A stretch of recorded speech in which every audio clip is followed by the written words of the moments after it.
Fast forward 1 year. Everything about Tana's world has changed. Her dad was murdered, Mom took leave from the UN, and brought her daughter back home to Tulsa, Oklahoma. Reeling, Tana reluctantly attends a local high school. The once bright, upbeat, worldly girl is changed. Dark, angry, sad, living for one sole purpose: finding the man who murdered her father. In honor of his memory, she vows never to fly again.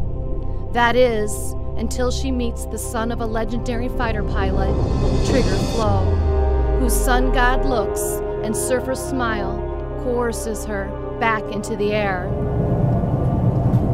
Look at that! I point straight off the nose.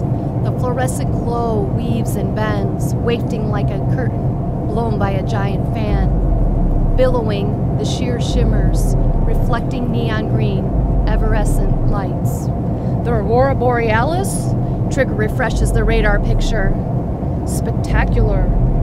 Streams of cloud-like beams sway as if moving to an intergalactic concert.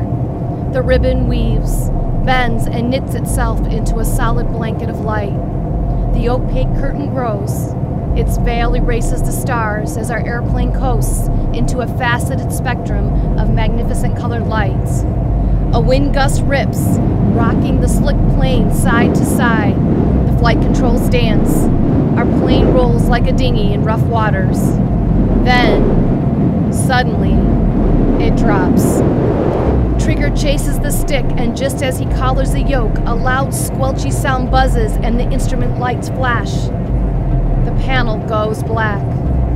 "Trigger!" I call out, even though he's already clawing for a flashlight. He digs around in the side pocket until he finds the mini light. "Reverse course!" I shout.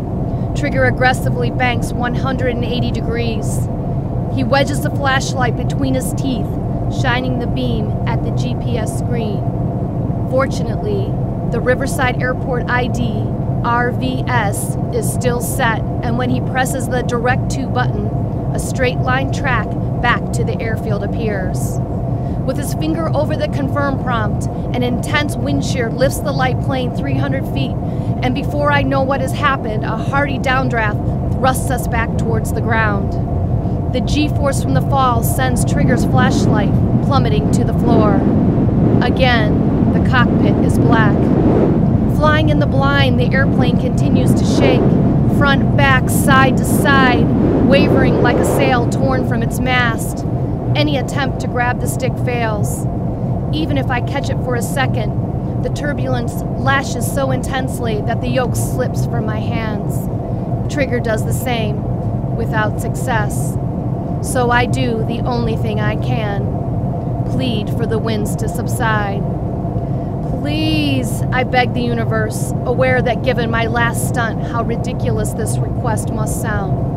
One still moment, or even a glimmer of cockpit light. I stare into the darkness, clearly not quite ready to die.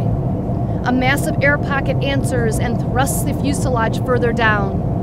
Karma has come around quickly, and the Cosmos are here to collect.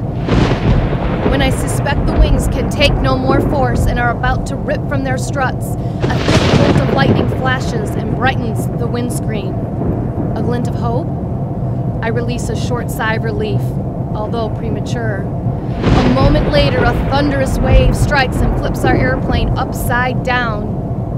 During the flash, I notice the expert aviator next to me take the opportunity to locate a few pertinent controls: yoke, throttle, and a quick peek at the magnetic compass. Inverted, Trigger flicks a burst of forward pressure on the stick, and the airplane rolls back to what appears to be level flight. After another clap of lightning, he visually steadies the wings. "Help me hold the controls," he says. I nearly catch the dancing stick, but one final thrash of wind shear removes me from my seat, driving my head against the ceiling, jettisoning my headset.